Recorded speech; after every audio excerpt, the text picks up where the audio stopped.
오늘 하나님 말씀 사도행전 2장 41절 말씀을 같이 보도록 하겠습니다. 그 말을 받은 사람들은 침례를 받음에 이날의 신도의 수가 3,000이나 더하더라. 침례식이라는 거, 우리가 침례식을 자주 하는 편은 아닌 것 같아요. 우리 교회가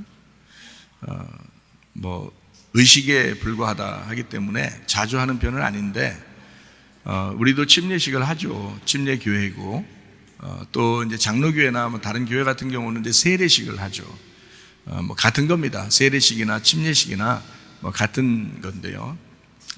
내용적으로는 같아요. 근데 하는 이제 행위는 좀 다르죠. 의식적으로는 조금 다르고, 이제 세례는 좀 이제 간략하게, 그리고 침례식은 이제 정식으로 이렇게 하는 그런 이제 표시가 있죠. 어쨌든 세례식이나 침례식이라고 하는 건 겉의 모습이 중요한 게 아니고 마음이 중요한 것 같습니다. 그래서 침례식을 이렇게 예전에도 이렇게 해보면, 그때 이제 젊은 사람들 많이 침례를 하잖아요. 젊은 사람들이 많으니까 침례를 해보면, 침례를 하고 난 다음에 생활을 가만히 이렇게 봐요. 똑같아.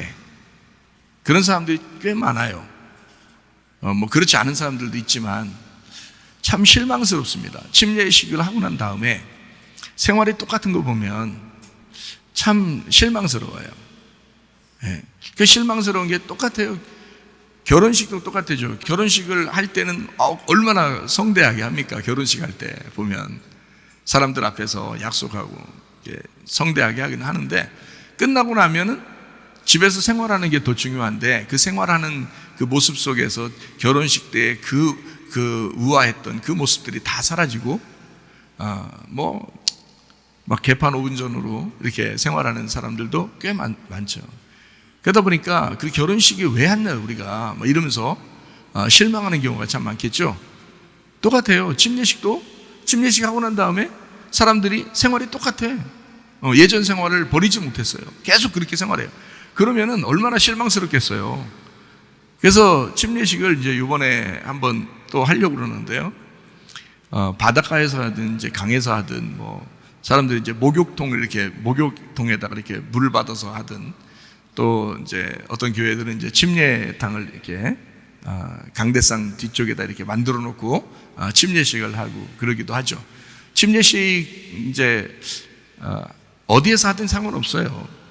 물속에 이제 들어가면서 그 의식을 통해서 자기가 마음으로 이제 죽는다는 것을 의미하고 그러기 때문에, 근데 이제 예전하고 좀 다르게 이번 침례식은 좀 결심하는 사람들이 침례를 받았으면 좋겠다는 것입니다. 결심하는 사람이 진짜 이번 이 결혼식이, 이 침례식이 나에게는 영원하다, 이렇게 생각하는 사람들이 침례식을 했으면 좋겠다. 침례 받고 나서 똑같이 예전처럼 생활하려고 하는 사람들은 침례 안 받아도 되고요. 진짜 내가 죽었다. 나 이제는 이전까지의 인생하고는 내가 다르다. 완전히 내가 그리스도의 사람이다. 나는 주님의 사람으로, 주님과 결혼한 사람으로 내가 살아가야 되겠다 라고 그렇게 결심한 사람들이 신청을 했으면 좋겠어요. 지금 이제 신청을 하고 있는데, 침례식 한다고 하니까 신청을 하고 있는데, 침례 문답도 물론 해야 되겠죠. 그리고 침례 공부도 해야 되겠고, 그런데 길게 안 해도 돼요. 자기 결심이거든요. 내가 이번 결혼을 할 때 이 남편과 이 아내와 내가 영원히, 내가 변함없이 내가 살아야 되겠다라고 하는 그런 게, 그 약속이 끝까지 지켜질 수만 있다면 그 결혼식은 성공인 거잖아요. 마찬가지로 침례식 자체가 주님과 내가 오늘 결혼해서 내가 이 결혼식을 끝까지 생각하고 내가 영원히 내가 가야 되겠다라는 것을, 그 결심이 완전히 선 사람, 그런 사람들이 이제 침례식을 받아야 되겠죠. 그 침례를 받으면 영원히 변함없는 사람들, 그 믿음을 정말 보일 수 있겠느냐, 너의 생활을 통해서 그 믿음을 보일 수 있겠느냐, 그 약속을 끝까지 지키는 모습을 보일 수 있겠느냐, 그런 사람들이 침례식을 받아야 되는 거죠. 그걸 이제 이번에 계획을 하고 있습니다. 여러분도 마찬가지예요. 침례식은 그냥 한번 이렇게 지나가는 그 의식이 아닙니다. 그렇게 생활했기 때문에 결혼식도 결혼식 하고 난 다음에 엉망진창 결혼 생활하는 사람도 있고요. 결혼식이라는 건 결혼 생활 때문에 결혼식 한 거잖아요. 그럼 결혼 생활이 더 중요한 거잖아요. 침례식은 예수님과 내가 영원히 같이 살겠다고 침례식 한 거잖아요. 그러면 예수님과 함께 영원히 살겠다는 그게 더 중요한 거잖아요. 그래서 침례식을 한 거잖아요. 근데 침례식을 하고 난 다음에 다 까먹어버리고 자기 생활, 자기 욕심, 자기 생각대로 계속 살아버리는 그런 침례 생활에 엉망진창되는, 세례의 생활에 엉망진창하는 그런 사람들은 올바르지 않다. 진정한 믿음이 아니다. 진정한 침례식을 한 게 아니다. 진정으로 결혼한 것이 아니다 하는 것입니다. 분명히 알고 침례하고 분명히 알고 결혼하라는 거예요. 예. 마음속으로 의미를 잘 생각해 보는 그 침례가 중요하다. 우리가 태어나요. 그걸 생일날이라고 그럽니다. 태어난다. 생일날이라고 그래요. 그 생일날을 가장 잘 비추어 주는 게 성경에서 주의 만찬입니다. 주의 만찬. 주의 만찬은 예수님이 그러죠. 내 살을 먹고 내 피를 마셔라. 그러잖아요. 다시 말하면 자기의 죽음을 의미하는 거예요. 그 자기의 죽음을 왜 의미할까요? 나의 죽음으로 너희가 태어날 거야. 나의 죽음으로 너희가 태어날 거야. 엄마들이 피를 쏟으면서 아이들이 태어납니다. 그게 주의 만찬이에요. 주의 만찬. 생일날 뭐 먹어요? 여러분, 우리나라 같은 경우는 미역국 먹어요. 그게 피가 빨리 생성된다고 미역국을 먹는다고 그래요. 왜 생일날 미역국 먹여요? 저는 미역국 별로던데. 왜 생일날? 그래서 우리 집 같은 경우는 생일날 된장국 끓여 먹고 그럽니다.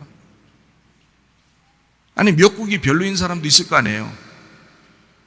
근데 왜 자꾸 미역국을 먹여요, 애들한테? 야, 너 미역국 먹었냐? 생일날 때. 너 미역국은 먹었냐? 너 미역국 끓여주는 사람도 없냐? 뭐 이런 얘기도 하고 그러잖아요, 사람들이. 왜 그래요? 미역국 먹여야 된다는 거예요. 그날은 미역국을 먹는 날이라는 거예요. 미역국 싫어해도 먹고 마셔야 된다는 거예요, 그날. 그래서 저도 누가 생일날이라고 미역국 해주잖아요. 먹어요. 그 앞에서 엎어버리고 그러지 않습니다. 먹어요. 왜냐하면 감사하잖아요. 미역국 해주니까. 그래서 먹어요. 생일날 아닌 때도 미역국 주더라고, 또 어떨 때는. 그럴 땐 다른 것 좀 해달라고 그렇게 얘기도 해요, 제가. 그런데 미역국 좋잖아요. 건강에 좋다 그러니까 그걸 준단 말이에요. 왜 그걸 먹는지 알아요, 여러분? 네? 엄마가 피 쏟아서 피 보충한다고 엄마가 먹었던 거를 자식들이 먹으면서 기억해달라고 생일날 미역국 주는 거예요. 그 자식 때문에 주는 게 아니라 엄마 기억하라고 미역국 주는 거예요. 여러분, 알아요? 알고 드셨어요? 애가 뭔 피가 필요해? 엄마가 피 쏟았기 때문에 미역국이 필요해서 엄마가 먹는 거지. 애기 태어나면 그 다음 날부터 미역국 먹여요? 여러분? 아니라고. 엄마 먹은 거라고. 엄마 먹은 거를 이 아이가 기억해달라고 미역국을 먹는 거예요. 주의 만찬은 왜 해요? 교회에서 주의 만찬을 떡을 먹고 포도주를 마시고 왜 그래요? 예수님 기억해달라는 거예요. 예수님이 너를 위해 죽으셨다는 걸 기억해달라는 거야. 예수님이 너를 위해 죽으시고 너를 태어나게 했다. 생일날이에요, 그날이. 그 생일날. 그래서 주의 만찬 하는 거예요. 너 생일날 미역국 먹지? 너 생일날 떡과 포도주를 마시지? 예수님이 죽으시면서 너 태어나게 한 거야. 예수가 피를 쏟으면서 널 태어나게 한 거야. 그거 기억해달라고 주의 만찬 하는 거예요. 아시고 하셔, 그거. 네 생일날이야, 그날이. 집에서 생일날은 엄청 막 케이크 사다 놓고 막 선물 안 사주면 선물 안 사줬다고 기분 나빠하고 그냥 선물 왜 사줘야 되는 거고. 네가 엄마한테 선물 사주는 날이 생일날이요. 엄마 아빠한테 생일 선물로 해주는 날이 그게 생일날이라고. 미역국 먹어주고 엄마 아빠를 기억하고. 예?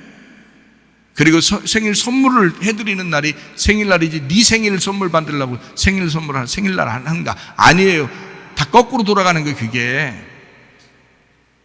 주의 만찬은 예수님을 기억하라고 하는 거예요. 주의 만찬은 그날이 너의 태어난 날이니까, 예수가 죽는 날이 너의 태어나는 날이야, 이렇게 가르쳐 주는 거예요. 아시고서 주의 만찬 하셔. 그 주의 만찬이라고 하는 건 주님의 죽으심으로 내가 태어났기 때문에 우리도 그 주님을 따라가는 거예요. 그래서 아기가 태어나서 엄마 아빠를 따라가잖아요. 그죠? 엄마 아빠를 따라다녀요. 동물들도 태어나면 엄마 아빠를 찾습니다. 그래서 따라다녀요. 동물들도. 그러니까 엄마 아빠를 따라가는 거예요. 우리가 주님의 죽으심으로 내가 태어났기 때문에 그 주님을 따라가는 거예요. 부모로 알고. 그 주님을 따라갔더니 뭐 하라고 그래요? 우리 보고 죽으라고 그러죠? 너도 나처럼 죽어야 돼. 너도 나처럼 부모가 돼야 돼. 너도 나처럼 너의 피를 쏟고 자녀를 낳아야 돼. 이렇게 하는 거거든요. 그 성숙함. 그래서 세례식이 있는 거예요. 세례식, 침례식. 주님을 따라가라고. 세례식, 침례식을 성경에서는 다른 말로 뭐라고 그러냐면 할례식이라고 그럽니다. 할례식. 그래서 애가 태어나서 8일날째 어떻게 해요? 애가 태어나면 8일날 예수님도 그거 했어요. 예수님도 예외가 없어요. 누구나 인간으로 태어난 사람은 할례를 거쳐야 되는데 그 할례식을 다른 말로 말하면 세례식 혹은 침례식이라고 그러는 거예요. 그날 뭐 하는 거예요? 할례식이 뭐예요? 남자의 표피를 끊어냄으로써 육체를 끊어내는 것입니다. 육체가 죽는 날이에요. 육체가 죽는 날, 그게 할례식이고 그것이 침례식이라는 겁니다. 육체가 죽는 날. 그러니까 침례하고서 다 또 육체로 살아, 이것들이.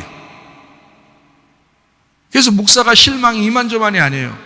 사람이 그 결혼식하고 난 다음에 그 결혼식을 다 까먹고 또 다른 남자를 만나고 다른 여자를 만나는 그런 사람들이 또 있는 거예요. 그 결혼식에 참석했던 부모들이 얼마나 실망이 크겠어요. 응? 그게 결혼식이라고 하는 거예요? 말도 안 되는 결혼식을 계속 하고 있어, 사람들이. 그러니까 이혼율도 반 이상이 되고 막 우리나라에. 그러죠. 그러니까 알고 하라는 거예요. 몰랐으니까. 그러면 몰랐으면 알으라 이 말이에요. 그래서 할례식은 침례식과 같고 세례식과 같은 거예요. 그러니까 완전히 육체가 끊어지는 거, 자기의 죽음을 말하는 것입니다. 더 이상 내 뜻대로 살지 않으리라. 더 이상 내가 내 생각대로 살지 않으리라. 더 이상 나는 죽었다라는 것을. 그래서 의식이라고 하는 건요, 중요하지 않습니다. 의식이라는 건 중요하죠. 그러나 그 의식보다 더 중요한 게 마음의 의식이에요. 마음의 의식. 마음으로 진짜 결심했느냐, 그게 더 중요한 거예요. 그걸 거듭남이라고 하는 거예요. 거듭남. 다시 태어났다. 주의 만찬을 해도 그냥 의식적으로 하는 사람이 있고 육체적으로, 마음으로 하는 사람이 있다. 마음으로 하는 걸 마음으로 거듭났다, 다시 태어났다, 이거예요. 그거는 땅에서 태어난 게 아니고 하늘에서 태어났다라고 하는 것입니다. 그걸 거듭났다. 자, 하늘나라에 어떻게 가나요? 그냥 태어나면 다 갑니까? 아니에요. 거듭나야 가는 것입니다. 다시 태어나야 가는 거예요. 침례식 받으면, 세례식 받으면 그냥 천국 가는 거예요? 아니에요. 마음으로 받아야 된다 이거야. 마음으로, 진짜 마음으로 받으셔야 된다 이거야. 하늘로서 태어난 거, 다시 말하면 육체의 씻음입니다. 육체가 씻는 걸 말하는 거니까 세례식도 마찬가지죠. 육체를 씻는다, 너의 죄를 다 씻어버린다, 이런 걸 세례식이라고 그러거든요. 침례식은 아예 씻는 거 정도 안 되고 아예 죽어라 그러는 거고, 물속에 팍 집어넣어버리고. 그래서 세례식은 그냥 물 이렇게 찍어서 발로 씻어, 머리라도 씻어라, 이렇게 씻어주잖아요. 이렇게 머리를. 네 생각이 바뀌어야 돼, 네 육체가 바뀌어야 돼, 그런 거거든요. 마음의 죽음입니다. 우리 마음으로 내 마음은 죽었고 주님의 마음을 내가 따라가리라, 그런 결심, 그게 세례식, 침례식입니다. 마음의 할례를 말하죠. 마음의 하나됨을 의미하는 것입니다. 마음이 중요한 것이다. 너희가 육체로 의식적으로 하는 결혼식이나 침례식이 중요한 게 아니고 마음으로 해야 된다. 그래서 이것을 그냥 너 교회 왔다고 구원받은 게 아니라 영혼의 구원이 중요한 거야. 그게 중요한 거야. 의식이 중요한 게 아니라 그건 중요치 않아. 마음의 중요성, 마음으로 실제로 영혼이 구원받아야 그게 중요한 거야. 영혼이 너니까 너의 모든 삶이 구원받아야 되는 거야. 한번 의식을 치렀다고 해서 결혼한 게 아니야. 네 결혼 생활을 볼 때 그 결혼식이 진짜구나라는 것을 알게 되는 거다. 너의 생활을, 너의 영혼의 생활을 가만히 보면 네가 진짜 침례를 받았는지 그걸 알 수 있다는 거예요. 그런데 목사들이 볼 때 상당히 실망스러운 경우가 많습니다. 목사들도 잘 안 되는 경우가 많으니까요. 그렇지만 최소한 그 결심, 그것이 잊지 않도록, 그 결심을 잊지 않도록 날마다 돌아서는 거죠. 날마다 돌아서면서 하나님 앞에 자기의 그 결혼식을, 그 침례식을 늘 생각하면서 하는 거죠.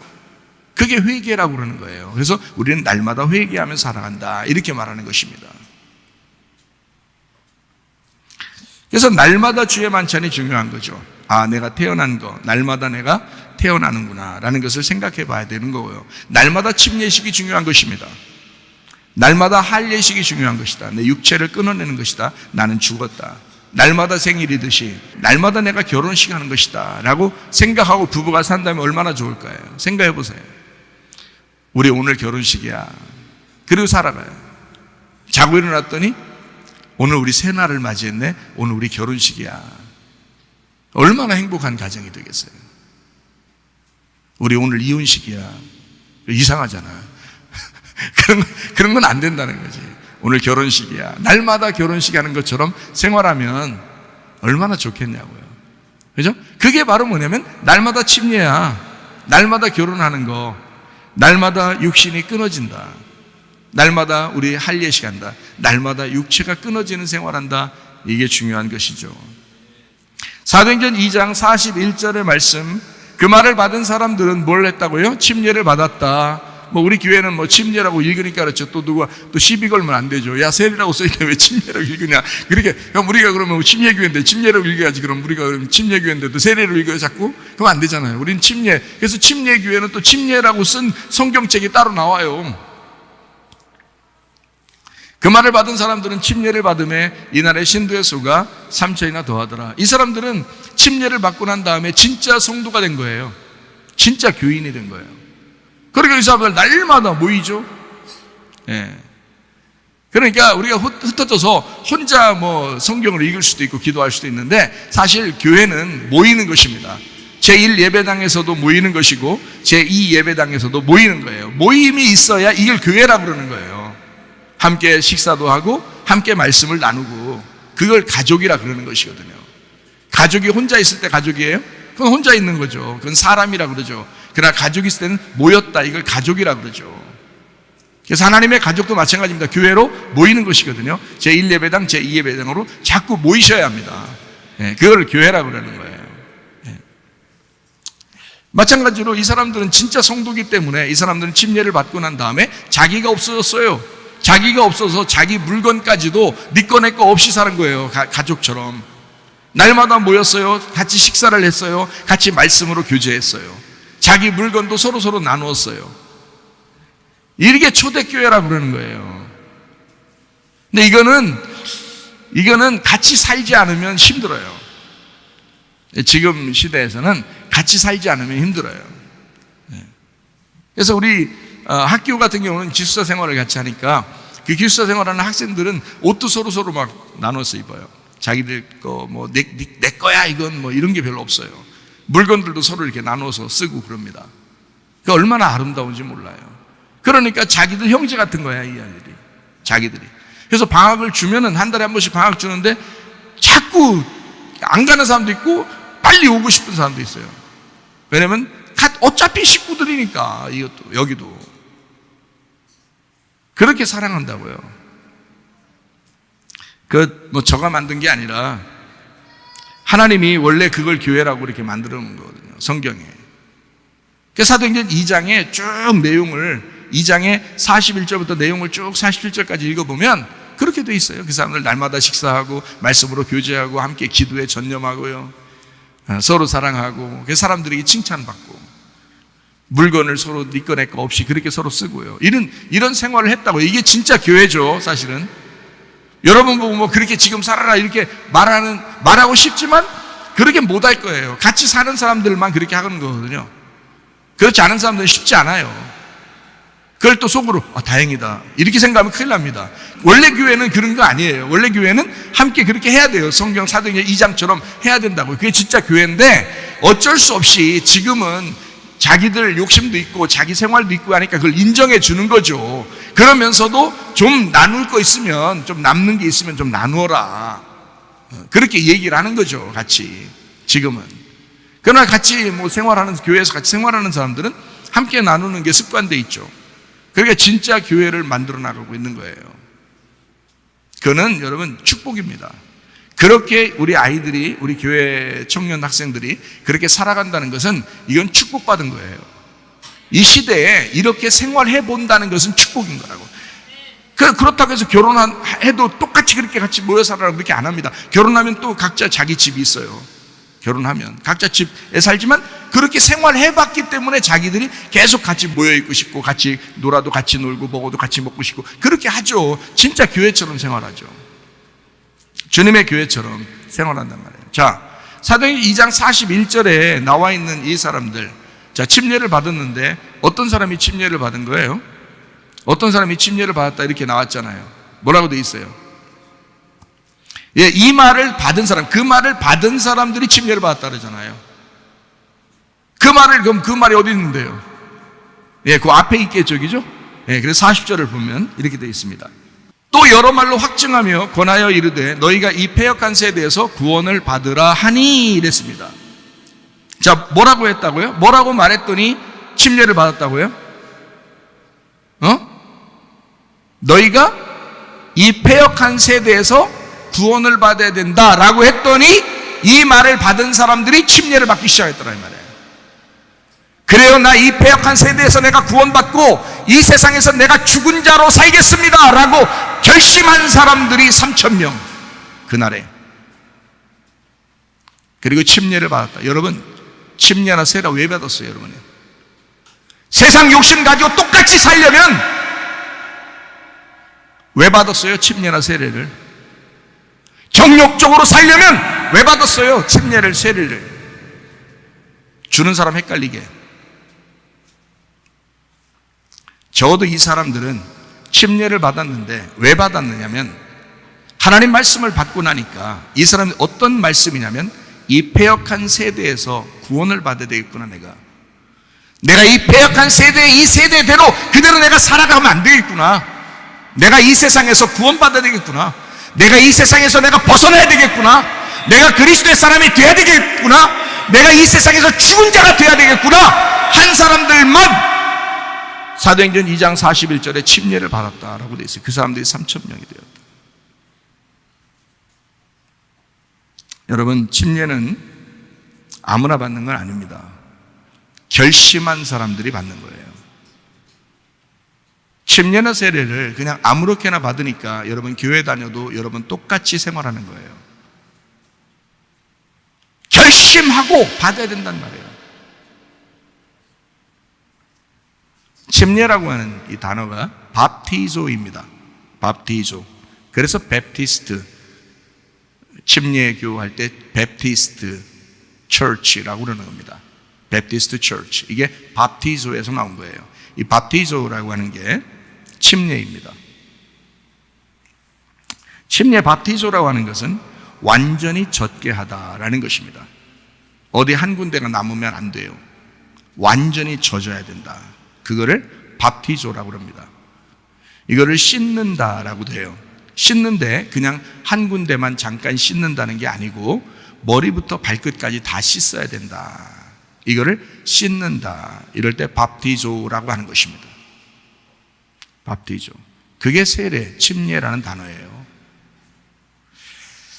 그게 밥토에서 왔어요. 이 밥토라고 하는 것은요, 물에 잠근다라는 단어입니다. 물에 잠긴다.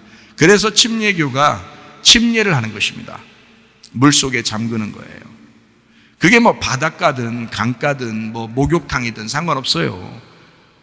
물만 있으면 돼요. 물 속에 집어넣어버리는 겁니다. 그래서 하나도 남김없이 다 젖도록, 머리에서부터 발끝까지 다 젖을 수 있도록 집어넣어버리는 거죠.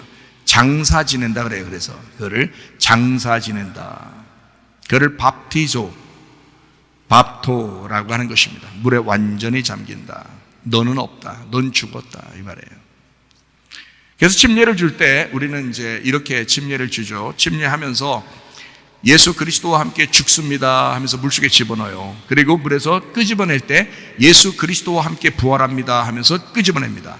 그러면 이제 더 이상 네가 없다는 얘기죠. 더 이상 네가 없다. 예수 그리스도와 함께 살아가야 된다. 예수 그리스도의 부활로 살아가야 된다. 이렇게 이야기하는 것이거든요. 그걸 침례식이라고 그렇게 말하는 것입니다. 자, 주의 만찬은 뭐라고요? 주의 만찬은 어린 양, 유월절 어린 양의 피로 구원받은 생일날과 같습니다. 그걸 주의 만찬이라 그래요. 주의 만찬이 이제 떡과 포도주로 이렇게 나누는 거잖아요. 그래서 그 사람을 선택하고, 하나님이 그 사람을 선택하고 이 사람을 태어나게 했다라는 기념이거든요. 그게 주의 만찬이라고 하는 것입니다. 그거를 선택했다는 것을 의식적으로 알려준 때가 있어요. 이 떡과 포도주로 알려준 때가 처음 나오는 게 창세기 14장 18절입니다. 살렘왕 멜기세덱이 떡과 포도주를 가지고 나왔으니 그는 지극히 높으신 하나님의 제사장이었더라. 이렇게 되어 있습니다. 떡과 포도주를 가지고 멜기세덱이 와서 아브라함에게 주는 것입니다. 주의 만찬도 똑같았죠. 예수님께서 제자들에게 뭐라 했어요? 이건 내 살이요 내 피다 라고 하면서 떡과 포도주를 주죠. 그죠? 멜기세덱 왕으로 오신 우리 주님께서 제사장으로서 이 땅에 죽으실 걸, 자기의 죽음을 이야기하면서 너희들도 똑같이 나를 따라와야 된다라고 하는 그 의미로 너희들 태어나는 거야. 오늘 내가 너희를 선택한 거야. 너희가 선택받았음을 기념해라. 그래서 주의 만찬이 있는 거고요. 그걸 생일날과 똑같은 의미입니다. 요한복음 13장 8절 10절입니다. 베드로가 이르되 내 발을 절대로 씻지 못하시리이다. 예수께서 대답하시되 내가 너를 씻어주지 아니하면 네가 나와 상관이 없느니라.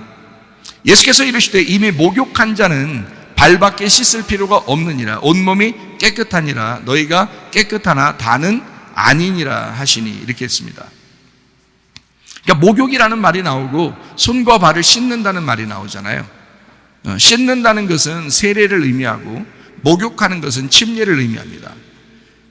그런데 우리가 결혼식도 한 번 하듯이 이 침례를 통해서 자기의 죽음이라고 하는 그 기념 의식은 한 번 해요. 그런데 날마다 씻는 것은 날마다 생각하는 거죠. 날마다 그 목욕한 것에 대해서 자꾸 생각을 하는 거죠. 그리고 살아가는 겁니다. 그래서 이거를 이제 구약에서도 이런 일이 있었는데 그게 바로 뭐냐면 출애굽기 38장 8절 그가 놋으로 물두멍을 만들고 그 받침도 놋으로 하였으니 곧 회막문에서 수종드는 여인들의 거울로 만들었더라. 이게 뭐냐면 물두멍이거든요. 물두멍은 왜 있어요? 세수대야처럼 생겨가지고 물을 담아놨어요. 그래서 물로 자꾸 씻으라는 거거든요. 손과 발을 씻으라. 내가 하나님의 백성으로 목욕한 자는 손과 발을 날마다 씻으면서 들어가라는 거예요. 하나님을 만날 때. 예배할 때 손과 발을 매일 씻으면서 나가라는 거예요. 하나님 앞에. 뭘로 만들어라겠어요? 회막문에서 수종드는 여인들의 거울로 만들었어요. 성경을 뭐라고 그러죠? 우리들의 거울이라고 그럽니다. 하나님의 말씀으로 그 물두멍을 만들고 그 물두멍에서 그 물로 너희를 자꾸 비추어 보고 너희를 씻으라는 것입니다. 그래서 하나님의 말씀으로 씻으라는 얘기예요. 이게 지금은 뭐 물두멍 갖다 놓고 우리가 교회 들어오면서 물두멍 갖다 놓고 막 씻으면서 예배드리고 이러진 않잖아요. 그건 하나의 종교 의식에 불과하죠. 그러나 우리는 마음으로 씻어야 된다, 날마다. 그래서 마음으로 씻으면서 예배해야 된다는 거예요. 그게 물두멍의 씻음이에요. 뭘로 씻어요? 말씀이라 했잖아요. 말씀. 그 거울로 만들었다 그랬잖아요. 그 말씀으로 만든 그 물두멍에서 씻어야 된다. 다른 데서도 다 씻죠. 이 사람들 세수도 안 하고 뭐 손도 안 씻고 그러겠어요? 다른 데서도? 다 하죠. 집에서도 하고 식당에서도 하고. 그렇지만 성막에 들어가 예배할 때는 물두멍으로 씻어라. 그게 뭐예요? 거울로 만든 그 물두멍에 씻어서 예배해야 된다. 하나님 말씀으로 날마다 씻어야 된다는 것을 이야기하는 것입니다. 잘 생각해 보세요. 침례식은 할례식과 같습니다. 침례식은요. 창세기 17장 1절, 아브라함이 99세 때에 여호와께서 아브라함에게 나타나서 그에게 이르시되 나는 전능한 하나님이라 너는 내 앞에서 행하여 완전하라 그랬거든요. 자, 99세 때 만났어요, 하나님께서. 그러면 그 앞에 귀절까지는 하나님께서 이제 아브라함에게 이야기하는 그 전에 뭐가 있었는가 하면 이스마엘을 낳았어요. 이 하갈을 통해서 이스마엘을 낳았거든요. 근데 이스마엘을 낳았는데 그때부터 하나님이 99세까지 100세까지 13년을 안 만나요. 13년 동안에 하나님이, 원래 성경의 숫자에서 12이라는 것은 완전한 숫자거든요. 하늘의 완전한 숫자예요. 천국을 다 12보석으로 만들고 12문으로 만들고 막 이랬거든요. 12천사가 있고 12지파 12사도가 있어요. 하늘나라는 다 그렇게 만들었어요. 12로. 근데 13년 동안 안 만나요, 하나님께서. 하갈과 이스마엘 낳았다고 해서. 그래서 이스마엘이 13살 될 때까지 하나님이 안 나타났습니다, 아브라함에게. 왜? 너 육체로 반항했다는 것입니다. 육체로 반항했다. 여러분이 세례를 아무리 많이 받았어도, 침례를 아무리 많이 받았어도, 결혼을 아무리 했어도 그 약속을 어기고 깨뜨리고 육체로 살았다면 그 결혼은 무효입니다. 그 침례식은 무효입니다. 그 세례식은 무효예요. 새로 시작해야 되는 거예요. 마음의 거듭남으로 새로 시작해야 되는 거예요. 그래서 주님이 13년 후에 다시 만납니다, 주님께서. 하나님이 아브라함에게 99세에 나타나는 거예요. 그래서요. 이때 나타나가지고요. 창세기 17장 4절 봅니다. 보라, 내 언약이 너와 함께 있으니 너는 여러 민족의 아버지가 될지라. 17장 10절 봅니다. 너희 중 남자는 다 할례를 받아라. 이것이 나와 너희와 너희 후손 사이에 지킬 내 언약이라. 이렇게 말합니다. 왜 할례라는 언약을, 그 전에는 없었는데, 잘 생각해봐요. 아브라함 때 할례 언약을 합니다. 왜 했을까요? 너 남자 구실 잘못한 거야. 너 껍질로 애를 낳은 거야. 네 껍질로 애를 낳은 거야. 그게 이스마엘이야. 애굽 여자, 네 껍질로 애굽 여자를 만나 그 여자와 함께 애굽 애를 낳은 거야. 껍질 남자를 낳은 거야. 그게 이스마엘이야. 그러니 다시나 껍질 까고 다시나 아기를 다시 낳아야 돼. 하나님의 아들을 낳아야 돼. 알맹이로 낳아야 돼. 둘째 아들을 낳아야 돼. 그렇게 말하시는 거예요. 너 이제까지 육체로 사는 거 다 무효야. 침례식 했다고? 너 세례식 했다고? 너 결혼식 했다고? 그거 다 무효야. 육체로 살면 주님 안 만나요. 13년 동안 기다려야 돼. 너의 반항이야. 너의 육체적인 반항이야. 그리고 99세에 주님이 다시 만나요. 뭐 하라고 만나는 줄 알아요? 껍질 까. 육체 죽여. 육체 끊어내야 돼. 너 다시는 육체로 안 살겠다고 결심해. 그렇게 할례식을 하는 거예요. 그게 침례식이라고요. 더 이상 육으로 살지 않겠다. 더 이상 내가 거짓으로 살지 않겠다. 내가 진리의 아들을 낳아야 되겠다. 거짓의 아들을 낳았으니 너는 이제까지 가짜야. 그러니까 너 할례해. 그리고 알맹이가 드러나게 하고 껍질을 까서 육체를 없애버리고 하나님의 아들이라는 진리를 낳아야 돼 라고 주님께서 말씀하시는 것입니다. 로마서 2장 29절 말씀. 오직 이면적 유대인이 유대인이며 할례는 마음에 할지니 영에 있고 율법 조문에 있지 아니한 것이라. 그 칭찬이 사람에게서가 아니요 다만 하나님에게서니라. 할례는 어디다 하는 거냐면 마음에 하는 것입니다. 마음에 할례를 해라. 겉으로 할례를 한다고 유대인이 아니다. 마음에 하는 게 진짜 유대인이다. 마음으로 할례하는 게 진짜 유대인이야. 그러니까 마음으로 진짜 침례받는 게 진짜 침례한 거야. 마음으로 결혼한 게 진짜 결혼식인 거야. 내가 한 번도 변하지 않겠다. 그 마음이 끊어지지 않고 그 결심이 영원할 때 그게 진짜인 거야 라는 것입니다. 자, 무슨 말인지 아시겠죠? 결혼식 함부로 하면 안 되겠습니다. 침례식도 함부로 하면 안 되겠죠? 자기 자신을 돌아봐야 되겠죠? 내가 진짠가? 나 진짜 주님과 영원히 내가 살 결심하고 있는가? 나 그날이 결혼식이라고 생각하는가? 아, 내가 예전에 생각한 거 보니까 모르고 한 것 같아. 내 이번에 진짜 결심하고 한번 해야지. 그런 사람도 있을지 몰라요. 아, 내가 결혼식 다시 한번 해보고 싶다. 뭐 이런 생각 할 수도 있잖아요. 아니, 다른 사람이랑 말고 그 결혼한 사람이랑 또 결혼하는 사람도 있잖아요. 왜 황혼 결혼이라고 그러나요? 이렇게 오랫동안 살고서 너무 정이 들어가지고 둘이 결혼식을 자녀들이 막 해주면서 이렇게 우리 엄마 아빠는 둘이 해로하고 오랫동안 이렇게 사랑하며 살았습니다 해서 결혼식을 다시 해주기도 하고 그러잖아요. 친척들도 모여서 같이 식사도 하고 그러면서 그렇게 하는 사람들도 있잖아요. 예. 어떻게 장로님하고 권사님 한 번 더 재차 결혼, 재결혼 이게 얼마나 좋아요? 그거는 이제 자녀들이 이제 축복해서 이렇게 해주는 거잖아요. 좋잖아요. 그렇게 하는 사람도 있대요. 그러면 그 결혼식에 대한 설렘 그리고 결심하는 그 마음, 결단하는 그 마음이 더 새록새록 이렇게 결심이 될 수도 있겠죠. 어쨌든 마음으로 하는 게 중요한데 그 마음의 결심이 더 중요한데 혹시 내가 진짜 한번 내 결혼하고 싶다. 내가 진짜 침례를 받아보고 싶다. 그런 사람이 있다면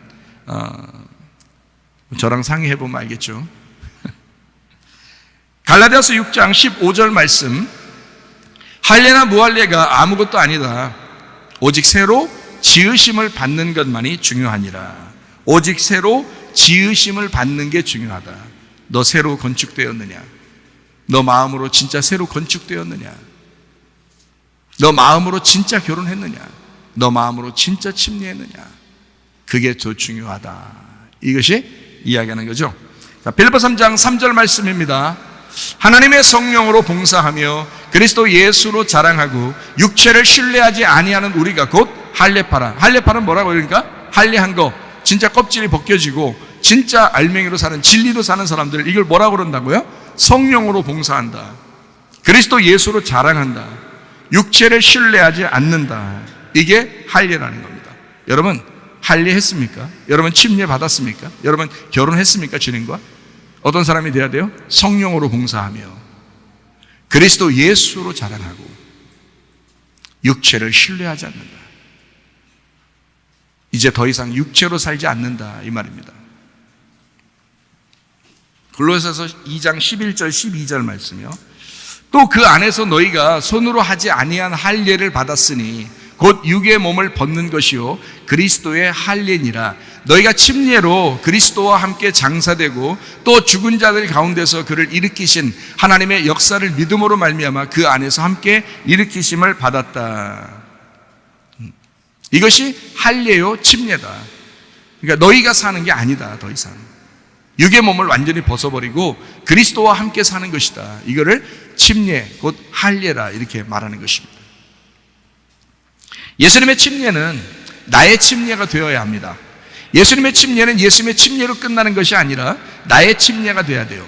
예수님이 직접 자기가 몸으로 행한 것은 침례밖에 없어요.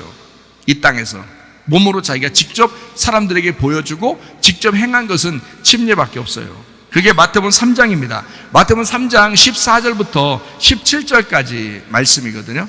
요한이 말려 이르되 내가 당신에게 침례를 받아야 할 터인데 당신이 내게로 오시나이까. 예수께서 대답하여 이르시되 이제 허락하라. 우리가 이와 같이 하여 모든 의를 이루는 것이 합당하니라 하시니 이에 요한이 허락하는지라. 예수께서 침례를 받으시고 곧 물에서 올라오실세 그랬죠. 분명히 세례는 아닌 것 같아요. 그렇다고 세례를 비난하는 거 아닙니다. 씻는 세례나 물에 잠기는 침례나 똑같아요. 의미적인 거니까, 마음으로 하는 거니까. 그러니까 세례를 받으시고, 다시 말하면 침례를 받으시고 물에서 올라오실세. 그러니까 물에 들어갔다가 올라온 게 맞죠. 하늘이 열리고 하나님의 성령이 비둘기같이 내려 자기 위에 임하심을 보시더니 하늘로부터 소리가 있어 말씀하시되 이는 내 사랑하는 아들이요 내 기뻐하는 자라 하시니라. 요단강에서 침례를 받습니다. 사역을 위하여 성령과 하나 되는 장면, 이게 침례식이에요. 이제 주님도 이 땅에 오셨으니까, 인간으로서 오셨으니까 하나님 아버지와 하나 되는 것을, 그 결혼식을 보여주는, 물론 하나죠. 하나님 아버지와 예수님은 하나죠. 그런데 그거를 결혼식으로, 결혼이라는 건 둘이 하나 돼서 살겠다는 게 결혼이잖아요. 근데 결혼식을 왜 해요? 결혼식은 의식이죠. 사람들에게 보여주는 겁니다. 우리 둘이 하나 되었습니다 라는 걸 보여주는 거잖아요. 침례식도 똑같아요. 하나님 아버지와 예수님이 하나 되어서 하나님의 일을 하게 되었다. 이 결혼식 발표하는, 예수님이 이제 내가 결혼식 합니다, 나도 이렇게 합니다 라고 다른 사람에게 보여주는, 그 대표적으로 주님께서 보여주는 그 모습, 자기의 죽음과 부활을 다른 사람에게 보여주는, 직접 보여주는 건 침례식밖에 없었어요. 이 땅에서 예수님이 하시는. 그러니까 침례식이 상당히 중요하죠. 그러니까 사도행전 2장에서도 침례식을 하고 그 사람들이 모여 있어서 교회가 시작됐죠. 그러니까 성령 받으면 침례를 받게 돼 있어요. 성령 받으면 침례를 받게 돼 있고, 그리고 그들이 모여서 교회를 이루게 돼 있습니다. 그러니까 그 사람들은 뭐 교회에서 별 문제가 안 생기죠. 왜냐면 자기가 죽은 사람들이 모여서 교회를 했으니까. 근데 교회에 왜 사람들이 문제가 생기느냐? 왜 욕심이 나고, 왜 교만하고, 왜 잘난 체하고 사람들 싸우고 왜 그러느냐? 안 죽어서 그런 거예요. 그 사람들이 교회에 와서 자기도 교회네 그렇게 생각하니까 그런 거예요. 교회 아닙니다. 아직 교회가 안 된 거예요. 교회는 그런 사람이 있을 수 없습니다. 교회는 침례를 받은 사람들이 교회를 이루었다 이렇게 말하죠. 침례를 받, 용서하는 사람이, 사랑하는 사람이, 다른 사람을 미워하지 않는 사람이, 욕심내지 않는 사람이, 화내지 않는 사람이, 그런 사람이 교회를 형성하는 거예요. 침례 받았으니까. 근데 왜 자꾸 내 거 하냐고. 교회 와서도 왜 자꾸 욕심내고, 왜 화내고, 용서하지도 못하고 미워하고, 왜 그렇게 사나고 그런 사람들도 있냐고. 왜? 그러면 안 된다고요. 침례를 받지 못해서 그런 거예요. 그 사람이 진정한 침례가 없었기 때문에 그렇습니다. 성경의 침례는 자기가 마음으로 진짜 침례를 받은 사람들, 이 사람들이 침례를 받고 교회를 만들었어요. 그러니까 문제가 거의 없죠. 다 나가서 예수님 증거하고, 예수로 자랑하고, 주님 안에서 기뻐하고, 성령으로 봉사하고, 그러면서 나가서 전도하다가 순교당하고 그런 거죠. 그 사람들이요. 근데 지금의 교회들을 보면 세례식도 많이 하고 침례식도 많이 하는데 엉망진창인 사람들이 한두 명이 아닙니다. 그건 결혼식 했다고 볼 수가 없죠. 당신의 결혼식은 무효요. 당신의 침례식, 세례식은 다 무효요. 그걸 모르고 살아갈 뿐이에요. 그 결혼식을 무시한 거라 이 말이야. 그 침례식, 세례식을 무시한 거라는 거죠. 육체가 아직도 살아있으면서, 육체로 살면서 육체를 끊어내라고 할례식하고, 육체를 끊어내고 죽이라고 침례식, 세례식을 하는 건데 그걸 안 해요. 육체를 끊어내지 않고 하가를 통하여 이스마엘을 아무리 많이 낳아도 하나님은 안 만납니다. 13년 후에 네가 반항한 거야. 그러니까 육체 끊어. 그게 너와 나의 언약이야. 그거 끊어낼 때 이삭을 줄 거야. 그래서 할례를 하고 난 다음에 이삭이 왔어요. 할례를 하고 난 다음에. 그 전에는 이삭 안 줍니다. 할례를 받고 이삭이 태어났어요. 알아요? 그래서 99세에 하나님이 나타나신 거예요. 100세에 이삭 주려고. 1년 후에 나타나야 되니까. 자, 침례식, 세례식 아무것도 아닌 줄 알았죠. 결혼식 아무것도 아닌 줄 알았죠. 여러분 다 외식적이고 거짓하고 가식적으로 하나님을 믿고 사는 사람이 한두 명입니까? 마음으로 진정으로 결혼하세요. 마음으로 진정으로 침례식 하세요. 그래서 주님을 믿는 것입니다. 그런 사람이 성령으로 봉사하게 되고 주님을 자랑하게 되고 교회에 함께 모여서 연합하게 되는 것입니다. 그게 하나가 되는 거예요. 그렇지 않은 사람들은 뭐 그냥 설교 듣다가도 졸고 뭐 그냥 대충 뭐 그냥 아유 뭐 오늘 예배 뭐 길면 안 돼, 절대 안 돼, 일찍 가야 돼, 뭐 이런 사람도 있고요. 이게 추워. 여기는 왜 또 더워. 이게 마음에 안 들어. 생긴 게. 별걸 다. 그러면 안 됩니다. 창세기 6장 17절. 내가 홍수를 땅에 일으켜 무릇 생명의 기운이 있는 모든 육체를 천하에서 멸절하리니 땅에 있는 것들이 다 죽으리라.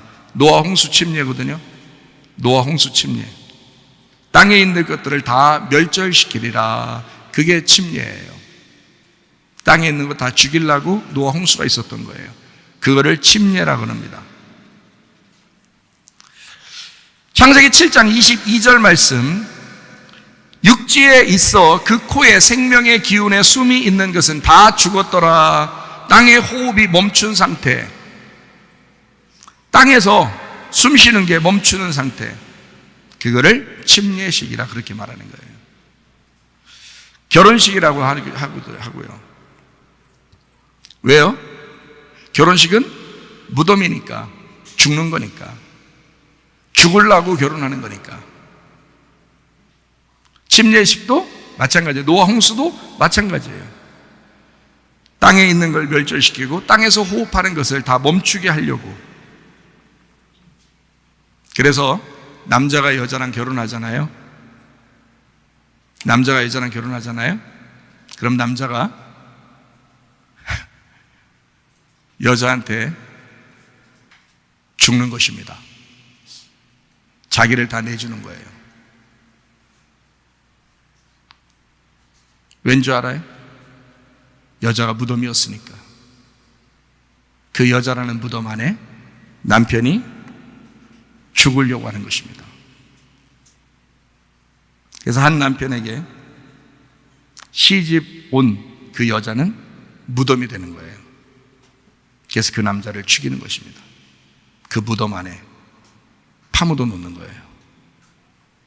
그게 결혼이에요.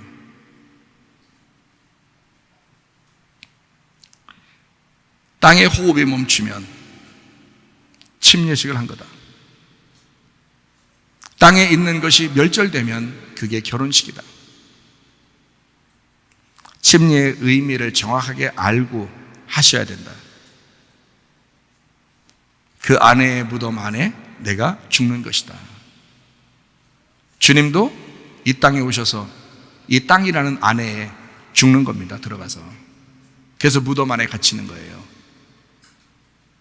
그리고 예수님이 스스로 부활했겠어요? 죽었는데 하나님이 부활시켜줘야 되는 거예요. 그 하나님의 영이 와서 부활시켜야 되는 거야. 그래서 하나님의 영으로 영원히 살고 계신다라고 하는 것입니다. 그걸 부활의 삶이라고 하는 거야. 여러분이 이 땅에서 땅에 있는 것이 멸절되고 나의 땅의 호흡이 다 멈춘 상태가 되면 나는 죽는 거죠. 그 무덤 안에 들어가는 거죠.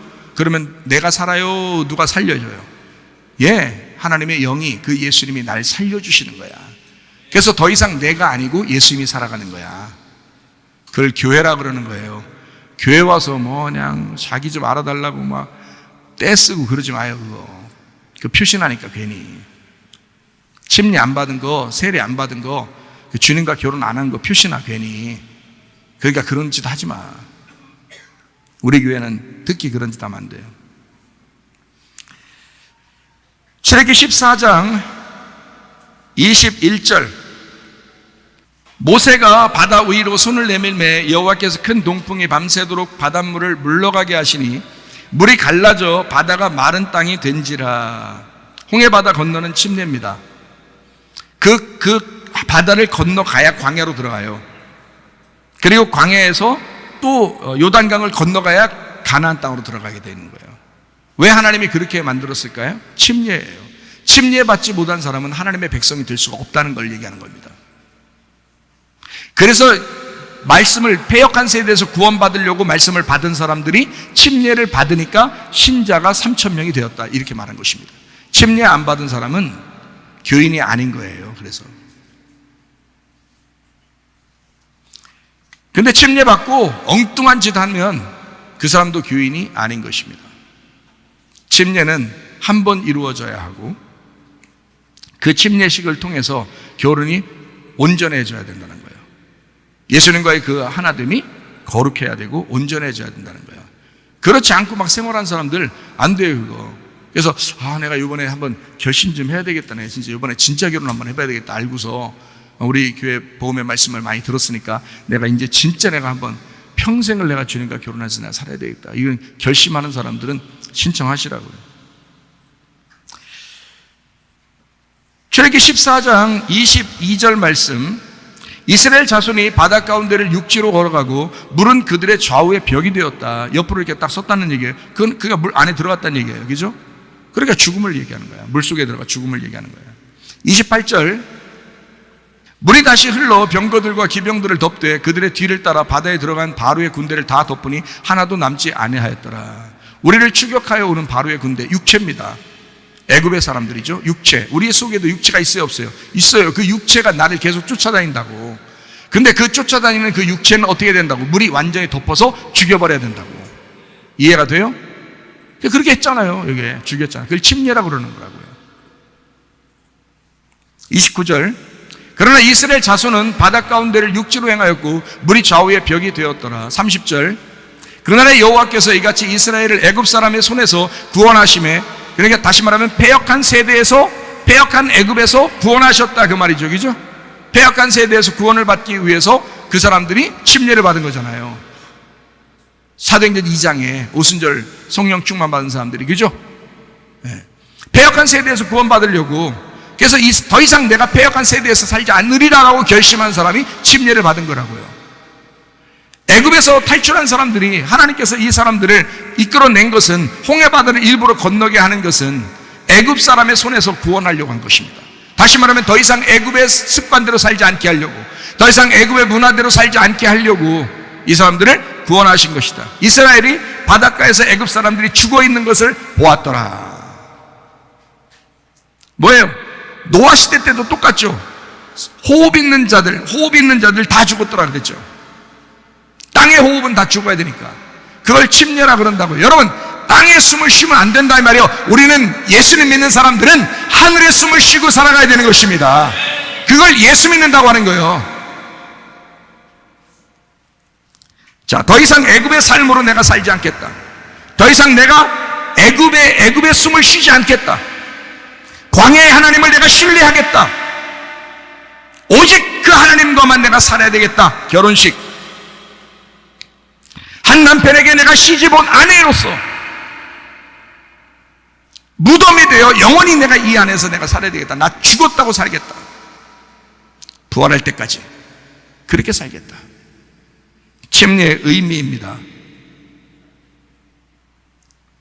주님 안에서 나의 죽음과 그 부활이 그 무덤에서 이루어지는 것입니다. 그 물 속에서 이루어지는 거예요. 그게 침례식이에요. 결혼식이고요. 결혼식을 사람들은 굉장히 막 웃으면서 하는데 사실은 울면서 해야 됩니다. 그래 진짜 결혼식이에요. 난 끝났다.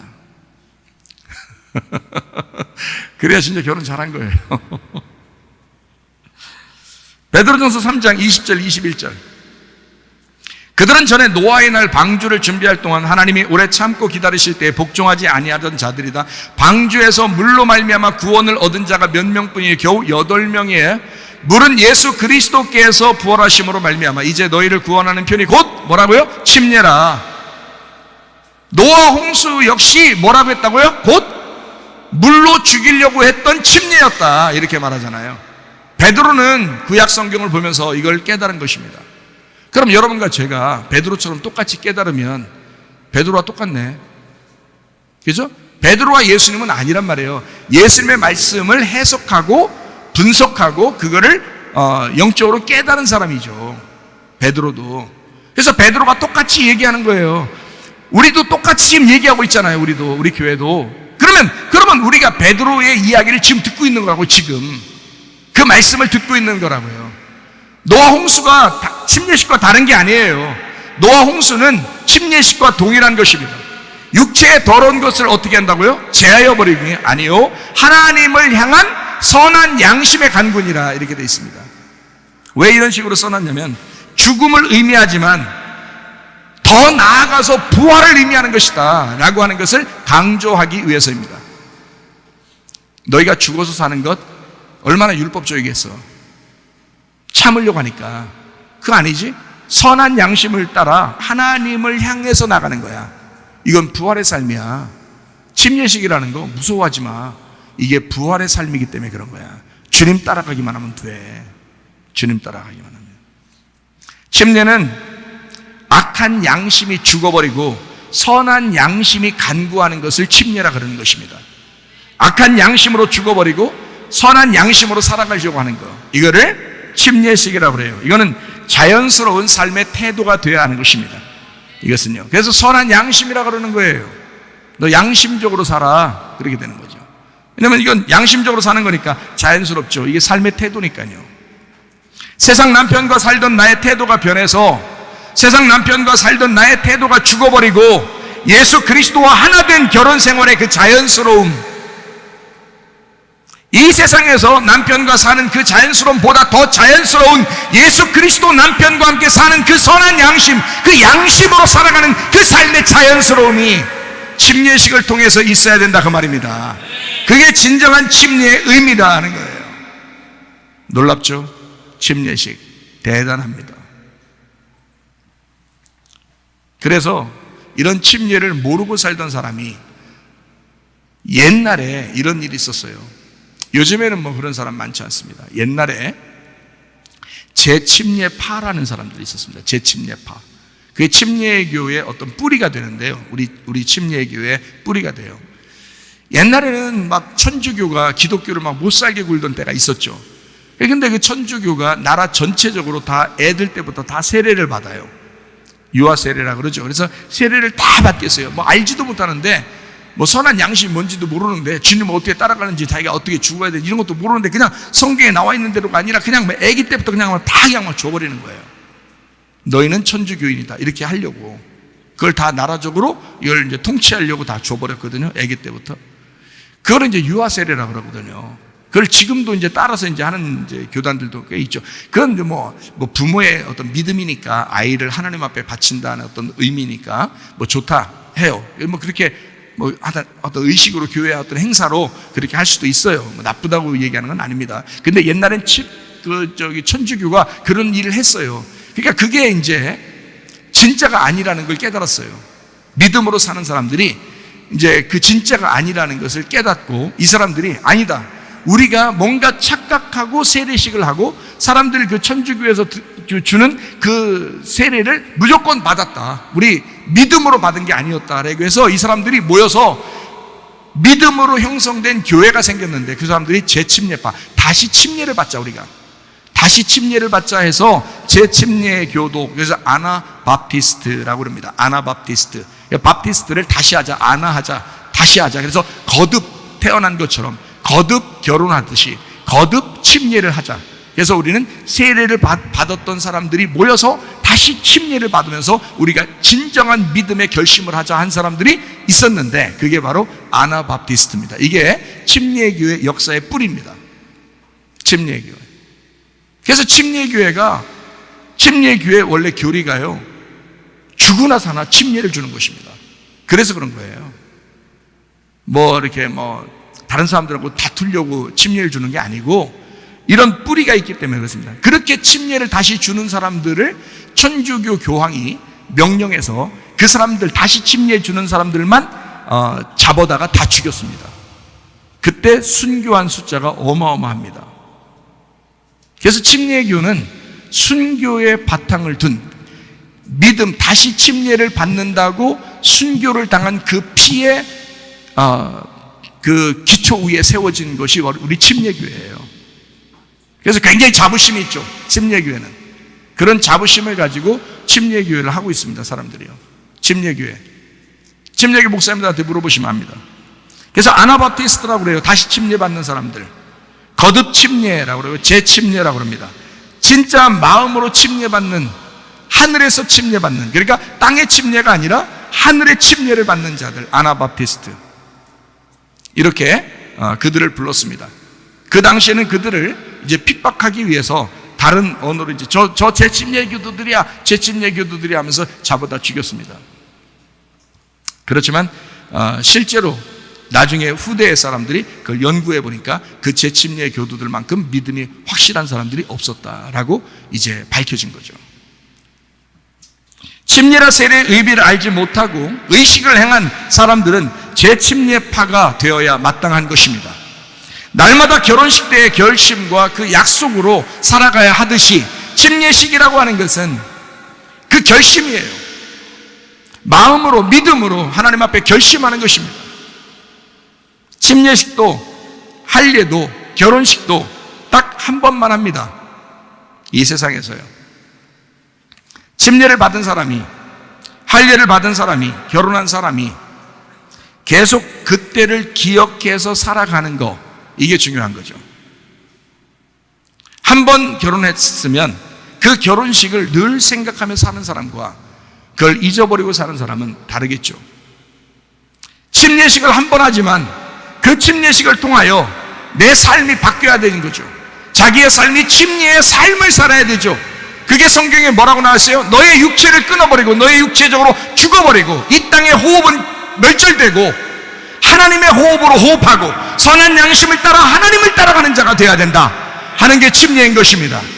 그렇게 살아가 달라고 침례식을 하는 것입니다. 마음속으로 의미를 정확하게 아시기를 바랍니다. 우리의 생일날은 주의 만찬과 같다고 그랬어요. 그 주의 만찬은 세례식이나 침례식, 할례식과 같습니다. 그것은 다시 결혼식과 같고 그건 의식입니다. 한번 의식을 치렀다고 해서 진정한 결혼과 침례라는 것은 아닙니다. 그건 중요하지 않습니다. 거듭나야 된다. 다시 말하면 하늘로 다시 태어나야 된다. 육체의 씻음이 있어야 된다. 마음의 죽음이 있어야 된다. 마음의 할례가 있어야 된다. 마음의 하나됨, 그 주님과 연합됨이 있어야 된다. 마음으로 그 영혼이 구원받는 것이 중요하다. 그래서 마음으로 할례를 받고 마음으로 결혼하고 마음으로 침례받는 것이 훨씬 더 중요합니다. 그러므로 결심하셔야 된다. 그럼 어떻게 해? 옛날에 받았는데 지금 어떻게 해야 돼? 성경은 이렇게 가르치고 있어요. 너의 한 번이 영원히 계속되어지길 원한다라고 말씀하죠. 그러므로 우리는 날마다 주의 만찬을 하듯이 살아가야 된다 이 말이죠.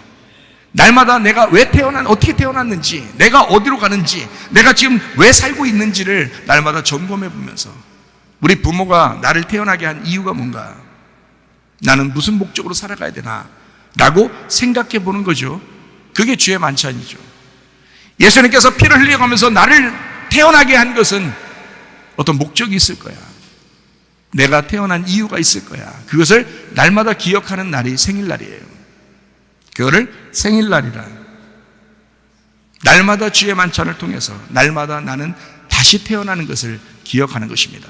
다시 태어난다고 그러면 거듭 태어나는 것이니까 이것을 침례식이라고 그러죠. 그래서 날마다 침례식과 같은 생활을 해야 된다. 날마다 할례식 하듯이 내가 날마다 육체를 끊어내는 생각을 하면서 살아가야 된다. 그것이 날마다 나의 생일이 될 것이니까. 날마다 결혼하는 것이다.